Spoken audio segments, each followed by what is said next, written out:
Hopefully you can hear me out here. Outdoor office again. You might hear some birds and stuff like that, maybe a boat.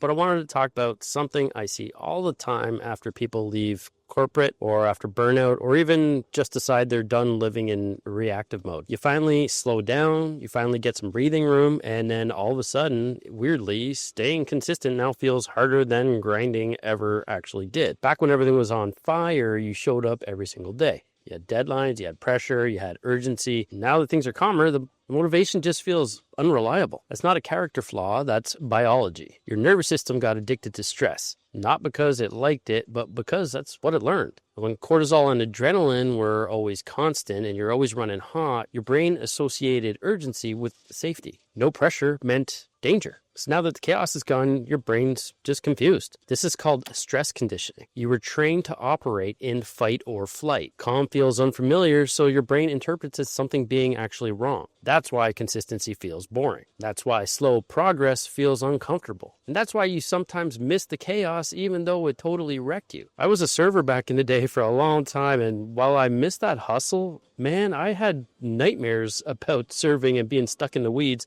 for a very long time after that. It's because hustle gave you dopamine hits, right? Urgent tasks, last minute saves, praise for pushing through exhaustion, all those little dopamine hits we all, kind of crave, right? Consistency does not give that. Consistency gives delayed rewards.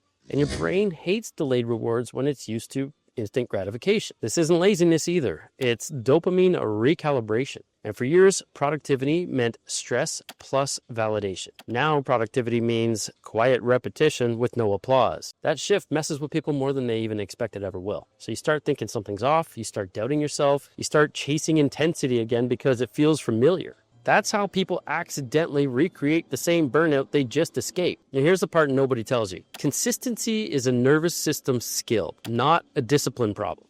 Your body has to relearn that calm equals safe, and that progress can actually happen without urgency. And that boredom doesn't mean failure. This is why slow routines feel uncomfortable at first. Your system is detoxing from all that chaos. You don't need motivation. You need repetition at a pace that your nervous system can handle and tolerate. Small, boring actions done repeatedly and consistently retrain your brain. They lower the stress baseline and they rebuild trust with yourself. And here's the key shift. Stop measuring progress by intensity. Stress and burnout is not a badge of honor. Start measuring it by sustainability. If you can show up without force, you're winning.